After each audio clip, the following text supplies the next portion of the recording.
শুভ সকাল বন্ধুরা, তোমরা সকলে কেমন আছো? আশা করছি তোমরা যে যেখানেই আছো প্রত্যেকেই খুব ভালো আছো এবং সুস্থ আছো। আমিও বেশ ভালো আছি। এস ফ্যামিলিতে তোমাদের সকলকে ওয়েলকাম এবং অনেক অনেক ভালোবাসা জানাই। আজ মে মাসের 16 তারিখ বৃহস্পতিবার। ঘড়িতে সময় এখন সকাল 5:45। তোমাদের সঙ্গে নিয়েই আজকের ব্লগটি এই সকাল থেকেই শুরু করছি। সকাল সকাল ঘুম থেকে উঠে পড়েছি, ভাবলাম কি করব, একটু ছাদে যাই, হাঁটাচলা করি, তারপর কিন্তু কাজবাজ করব। তো এদিকে একটু হাঁটাচলা করছি। সকালের দিকে একটু হাঁটাচলা করলে শরীরটা বেশ ফ্রেশ লাগে। তো এদিকে ছাদের থেকে আমাদের বাড়ির পরিবেশটা দেখো, মানে বাইরের পরিবেশটা এত ভালো লাগে সে কথা আর কি বলবো। তো আমাদের উঠানে আম গাছটা দেখো একদম চারিদিকে ঘিরে গেছে। তো অনেক আম হয় প্রত্যেক বছর, কিন্তু এবছর হয়নি। এবছর 3টে কি 4টে আম হয়েছে। আমার মনে হয় সকাল বিকাল মানুষের মাঝে না থেকে এইভাবে প্রকৃতির মাঝে থাকা অনেকটাই ভালো। কেননা এই প্রকৃতির ঠান্ডা ঠান্ডা হাওয়া, সেই সঙ্গে পাখিদের ডাক সত্যি একদম মনকে আকৃষ্ট করে, এত ভালো লাগে। আর এই যে দেখো চলে এসেছি আমি নিচে, এসে কাজকর্মগুলো কমপ্লিট করে এই যে এখন রান্নাবান্না শুরু করে দিয়েছি। প্রত্যেক দিনের রুটিন আমি যেভাবে রান্নাবান্না করি, এই যে রুটি বানাচ্ছি, সেই সঙ্গে আজকে ডিমের অমলেট করব। তো এক ট্রে ডিম এনেছে, তো ডিমগুলো না খেলে নষ্ট হয়ে যাবে। তো এত পরিমাণে গরম পড়েছে। এই যে কদিন একটু ঠান্ডা ঠান্ডা ওয়েদার ছিল, কিন্তু এখন আবার আগের মতো গরম শুরু হয়েছে, প্রচণ্ড পরিমাণে গরম। তো এদিকে রান্না বান্না করছি আর প্রচণ্ড ঘেমে যাচ্ছি। তো যাই হোক, এই যে দেখো ডিমের অমলেট করছি। 2টো ডিমের অমলেট করব, একটা শ্বশুরমশাইয়ের জন্য আর একটা হলো তোমাদের দাদা ভাইয়ের জন্য। আর বাড়িতে অন্যান্যরা যারা রয়েছে পান্তা ভাত, মানে আমার দেওর আর শাশুড়ি মা পান্তা ভাত খাবে। আর আমার জন্য কটা গরম ভাত করব, কেননা পান্তা ভাত খেলে আমার পেটে আবার গ্যাস হয়ে যাচ্ছে, ওই জন্য কিন্তু খেতে চাইছি না। তো এদিকে দেখো ডিমের অমলেট করা হয়ে গেছে। এখন এই যে আমার জন্য কটা ভাত, মানে চাল বসিয়ে দিয়েছি হাঁড়িতে। তো এদিকে রান্না বান্না কিন্তু একদম কমপ্লিট হয়ে গেছে, আর আমি চেষ্টা করি সকাল সকাল সব কাজগুলো করার। তো এদিকে গতকালকে আমার শ্বশুরমশাই এই কুমড়ো শাকগুলো এনেছিল, দেখো একদমই কিন্তু নেতিয়ে পড়েছে, একদম মানে ঠুটো হয়ে গেছে। তো এইগুলো এখন আমি কেটে নিচ্ছি। চালটা বসিয়ে দিয়েছি, ভাতটা হতে অনেকটা সময় লাগবে, ভাবলাম বসে থাকবো এই সবজিগুলো কেটে দিই। দুপুরে আবার শাশুড়ি মা রান্নাবান্না করবে, সেহেতু এই যে আমি সবজিগুলো কেটে দিচ্ছি। আর শাক পাতা জানো তো একটু পরিষ্কার পরিচ্ছন্ন করে বেছে খুঁটে তারপর কিন্তু কাটতে হয়। শাকে কিন্তু প্রচণ্ড পরিমাণে পোকা থাকে, ওই জন্যই ভাবলাম কি অনেকটা সময় লাগবে, এখন বসে রয়েছি, বসে বসে শাকগুলো পরিষ্কার করে নিই। তো এদিকে শাক কাটছি। আর চলো তোমাদের একটা দুটো প্রশ্নের উত্তর দেওয়া যাক। শতাব্দী দিদি ভাই আমাকে জিজ্ঞাসা করেছিলে যে মাম্মামকে আমি কি রাতে ডাইপার পরাই। তো হ্যাঁ, আমি মাম্মামকে রাতে ডাইপার পরাই, কেননা মাম্মামকে ডাইপার না পরিয়ে ঘুম পাড়ালে ও ঘুমোতেই চায় না। তো বেশ কিছুক্ষণ পরেই কিন্তু উঠে যায়, ওই 1-1.5 ঘন্টা পরেই কিন্তু উঠে যায়, টয়লেট করে দেয়, তারপর কিন্তু উঠে পড়ে। ওই জন্যই কিন্তু ওকে ডাইপার পরাই। আর এখন ওকে দুপুরবেলা আর রাত্রিবেলা এই 2 টাইমেই কিন্তু ওকে ডাইপারটা পরিয়ে দিচ্ছি। মন্দিরা নামে একজন দিদি ভাই আমাকে কমেন্ট করে জানিয়েছিলে যে মাম্মামকে রাতে খাওয়ানোর পরে ওকে কি ভোর রাত্রে বা ভোরবেলার দিকে কোনো কিছু খাওয়াই। তো না গো, মাম্মামকে ভোরের দিকে বা ভোর রাত্রে কোনো কিছু খাওয়াই না। ও যদি খেতে চায় খুব বেশি জোর হলে ব্রেস্ট ফিডিং করে, এইটুকুই। আর সকালে ঘুম থেকে ওঠার পরে কিন্তু ওকে সকালের খাবারটা খাইয়ে দিই। তো যাই হোক, তোমাদের প্রশ্নের উত্তর আমি দিয়েছি। আর এইদিকে দেখো অনেকটা এগিয়ে গেছি। আমার শ্বশুরমশাই সকালবেলা ইলিশ মাছ নিয়ে এসেছে, সেই সঙ্গে কুমড়ো শাকগুলো কিন্তু কাটা হয়ে গেছে, জলে ভিজিয়ে রেখেছি। একটু শুকিয়ে গেছে তো ওই জন্য ভিজিয়ে রেখেছি, একটু জ্যান্ত হয়ে যাবে। আর এদিকে কাউ মিল্কটা ছেঁকে রাখলাম হাঁড়িতে, আর এখন ফ্রিজে রেখে দেব। আর সেই সঙ্গে কুলেখাড়ার পাতার রসটাও কিন্তু তৈরি করা হয়ে গেছে। তো এইভাবেই কিন্তু সকাল থেকে ছোট্টখাটো কাজগুলো কিন্তু আমি গুছিয়ে করছি।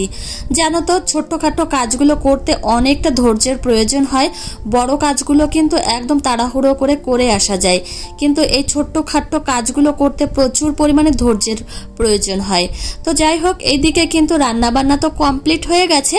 এখন আমি এই উনানটা সুন্দরভাবে মুছে পরিষ্কার করে রাখছি। তো এখন যদি না পরিষ্কার করে রাখি পরে কিন্তু আর করাই হবে না।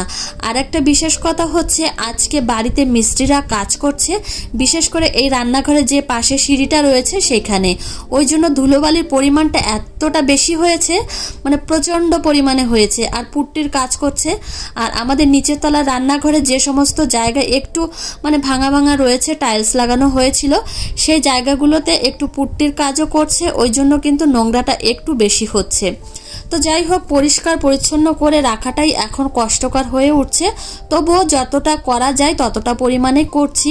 তো এদিকে দেখো যে খোসাগুলো ছিল, সবজির খোসাগুলো এখন এই ঝুড়িতে করে নিয়ে আমি বাইরে একটা বালতি রয়েছে সেখানে রেখে আসবো। বাইরে এসেছি, দেখলাম মাম্মাম এই যে ওর কাকার স্কুটিতে করে এখন যাচ্ছে। তো ওর প্রত্যেক দিনের আবদার, এইভাবেই কিন্তু কাকা যাক, বাবা যাক আর ওর ঠাকুরদাদা যাক, যাবেই কিন্তু গাড়িতে করে। তো এদিকে আসলাম আর দেখলাম পাশের বাড়ির কাকিমা এই যে বড়ি দিচ্ছে, আর এইগুলো কিন্তু মুসুর ডালের বড়ি। তো দেখে খুব ভালো লাগলো, ওই জন্যই তোমাদের সঙ্গে শেয়ার করেছি। দেখো কত সুন্দর দিয়েছে, আর আমি কিন্তু এখনো এই মুসুর ডালের বড়িটা খাইনি। তো এদিকে মাম্মামকে কিন্তু ব্রাশটা হাতে দিয়েছি, মাম্মাম ব্রাশ করছে। তো এই যে ওর দিদি ভাইয়ের সঙ্গে একটু খেলাও করছে। তো এই যে হচ্ছে ওর পাশের বাড়ির দিদি ভাই, তো ওর থেকে অনেকটাই বড়। তো মামামের বয়সী এখন কেউ নেই আশেপাশে, ওই জন্য এর কাছে আসে আর খেলা করে।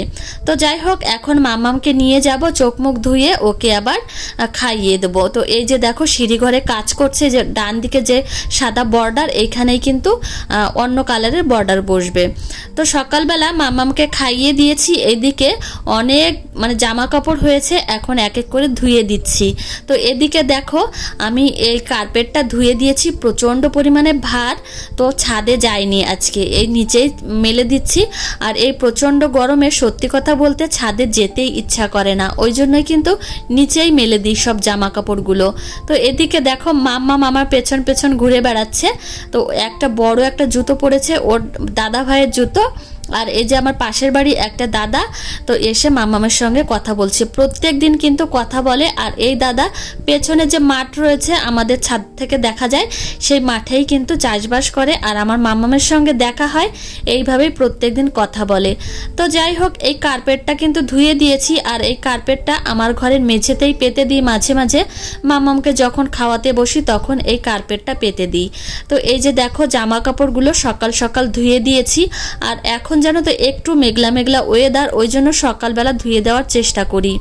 তো এদিকে দেখো আবার চলে এসেছি বারান্দায়, এখন ভালো করে এই যে টেবিলটা ভালো করে মুছে নিচ্ছি, তারপর কিন্তু ঘরটা ঝাড় দিয়ে একবারে পরিষ্কার পরিচ্ছন্ন করে নেব। তো এইগুলো কিন্তু আমার ডেলি রুটিন, এইভাবে আমি প্রত্যেক দিন পরিষ্কার পরিচ্ছন্ন করার চেষ্টা করি, অন্তত স্নানের আগে এই কাজগুলো করে নিই। ধুলোবালির কাজ, এই মোছামুছির কাজ আমি সবসময় চেষ্টা করি স্নানের আগে করার। তো এই যে এখন আমি প্রত্যেকটা ঘর ঝাড় দিয়ে নেব, ঝাড় দিয়ে তারপর একবারে বাইরে নিয়ে যাব, বাইরে নিয়ে গিয়ে আর কলপাড়ে যাব, স্নান করে ঘরে আসব। সেই সকাল থেকেই কিন্তু কাজকর্ম করেই চলেছি, একটা মিনিটও কিন্তু বসে নেই। তো ভাবছি যে যত তাড়াতাড়ি কাজগুলো কমপ্লিট করতে পারবো তত তাড়াতাড়ি কিন্তু আমি একটু বসতে পারবো, একটু রেস্ট নিতে পারবো। তো এদিকে কিন্তু ওই জন্যই আমি কাজবাজগুলো একটু তাড়াতাড়ি করার চেষ্টা করছি। তো সকালের দিকে কাজবাজগুলো একটু গুছিয়ে করলে কিন্তু সারাটা দিন অনেকটাই মানে কাজ থেকে নিস্তার পাওয়া যায়। তো এদিকে দেখো বারান্দাটাও সুন্দরভাবে ঝাড় দেওয়া হয়ে গেছে, পাপোশটাও কিন্তু জায়গা মতো জায়গায় রেখে দিলাম। তো এইভাবেই কিন্তু গুছিয়ে একটু মানে গুছিয়ে পরিকল্পনা করে কাজ করলে কিন্তু কাজগুলো অনেকটাই সহজ হয়। তো এদিকে এখন আমি সিঁড়িটাও ঝাড় দিয়ে পরিষ্কার করে নেব। তোমাদের দাদাভাই এখনও বেরোয়নি, তো তোমাদের দাদাভাই যখন বেরোবে তখন আবার মাম্মাম তোমাদের দাদাভাইয়ের পেছন ধরবে। তো এই একটা অভ্যাস হয়েছে মাম্মামের, যেই যাক না কেন মানে তার পেছন পেছনই এখন ওই গাড়িতে উঠবে। আর যেদিন মাম্মাম গাড়িতে উঠবে না সেই দিনও তোমাদের দাদাভাই হোক বা আমার শ্বশুরমশাই হোক জিজ্ঞাসা করবে আজকে তো মাম্মাম গাড়িতে উঠলো না। ওই জন্য ওদেরও একটা অভ্যাস হয়ে গেছে, মাম্মাম যদি গাড়িতে না ওঠে ওদেরও ভালো লাগে না। তো এদিকে দেখো তোমাদের দাদাভাই বেরিয়ে গেছে, মাম্মাম কি করে দেখতে পেয়েছে যে ওর বাপি বেরিয়ে যাচ্ছে, ও কিন্তু চলে এসেছে, ও এখন ওর বাপির বাইকে উঠবে। তো এইভাবেই কিন্তু চোখ ওর সবসময় থাকে। তো এই যে দেখো তোমাদের দাদা ভাই মাম্মামকে নিয়ে যাচ্ছে, ওই ঢালাই রাস্তার সামনে দাঁড়াবে, ওইখান থেকে আবার আমি গিয়ে নিয়ে আসব। তো এইভাবেই কিন্তু ওর পেছনেও দৌড়াতে হয়, সেই সঙ্গে সংসারের কাজকর্ম তো আছেই। তো এই যে দেখো জলের ড্রামগুলো একদম ফাঁকা হয়ে গেছে, এখানে রেখে দিচ্ছি, আবার দুপুরবেলা জল আনতে যাবে। তো এইভাবেই কিন্তু সংসারের কাজগুলো করছি। আর সকালে যে বাসনপত্রগুলো হয়েছিল একদম কলপাড়ে রেখে দিয়েছিলাম, এখন এই যে মেঝে ঘষে ধুয়ে নিয়েছি। আজকে আর ঘরের বেসিনে ধুলাম না, অনেক বাসনই হয়েছে, ভাবলাম কলপাড় থেকেই একবারে ধুয়ে নিয়ে যাই। তো এই যে দেখো ধোয়া হয়ে গেছে, আর এই থালা বাসনগুলো ধোয়া হয়ে গেছে। এখন আমি স্নান করব, স্নান করে একবারে ঠাকুর পুজো দিয়েই সকালের খাবারটা খাবো। স্নান করে রেডি হয়ে চলে এসেছি ঠাকুর পুজো করতে। এই যে মা লক্ষ্মীর ঘরটা এখন আমি সুন্দরভাবে সাজিয়ে নিচ্ছি। আমাদের এখানে জানো তো আমের পল্লবের খুব অভাব, ওই জন্যই আমি পিতলের আমের পল্লব কিনে নিয়েছি, ওই জন্য কাঁচা আমের পল্লব কিন্তু আর লাগে না। তো এদিকে ঘরটা আমি ভালো করে সাজিয়ে নিয়েছি, এখন ঠাকুর পুজোটা করছি, আরতি করছি। তো আরতি করা কমপ্লিট হলেই কিন্তু পুজোটা কমপ্লিট হবে। আর এখন গরমের সময় প্রচণ্ড পরিমাণে ফুল ফোটে গাছে, দেখো আসনটা পুরো ফুলে ফুলে ভরে গেছে। আর এই যে আমি ভোলানাথকে ফুল দিয়ে এই যে পুজো করছি। তো এইভাবেই কিন্তু আমি সকাল থেকে কাজকর্মগুলো করলাম। আর আরেকটা বিষয় হচ্ছে ঠাকুর পুজো কমপ্লিট করেই কিন্তু সকালের খাবারটা খাবো। সকাল থেকে একটা মিনিটও আমি পুরো বসে নেই, শুধু কাজকর্ম করেই চলেছি। আমাদের মতো গৃহবধূদের মানে ছুটি বলে কিছু হয় না, বা বেতন বলে কিছুই হয় না। তো আমাদের 24 ঘন্টাই ডিউটি, তো 24 ঘন্টায় কিন্তু আমাদের কাজকর্ম করতেই হয়। তো এদিকে দেখো আমি আবার চলে এসেছি ঘরে, এসেই আমি ঘরটা ভালো করে গুছিয়ে নিচ্ছি, খাটটা কিন্তু একটু ভালো করে ঝেড়ে ঝুড়ে পরিষ্কার করে নিচ্ছি। আর প্রচণ্ড পরিমাণে ঘেমে যাচ্ছি, ফ্যানের নিচে রয়েছি তবুও কিন্তু প্রচণ্ড ঘেমে যাচ্ছি। তো যাই হোক, এই যে টেডিগুলো এখন আমি খাটে রেখে দেবো, আর এইগুলো রাখলে আমার মাম্মাম খুব আনন্দ পায়। তো এদিকে আবার চলে এসেছি রান্নাঘরে, মামামকে একটু মৌসুমি লেবুর রসটা খাওয়াবো। তো অনেক মৌসুমি লেবু এনে রেখেছে, এখন প্রত্যেকদিন মামামকে একটু করে মৌসুমি লেবুর রস খাওয়াচ্ছি। তো এদিকে দেখো রসটা করে আমি মামামকে ঝটপট করে খাইয়ে দেবো, তারপর আবার দুপুরের খাবারটা খাওয়াতে হবে। তো এইভাবেই কিন্তু মামামকে আমি কাজের ফাঁকে ফাঁকে ওর যত্নটাও কিন্তু করে থাকি। সত্যি কথা বলতে সংসারে কাজকর্ম করতে করতে আর মেয়ের পেছনে সময় দিতে দিতে সারাটা দিন যে কখন কেটে যায় কিছুই বুঝতে পারি না।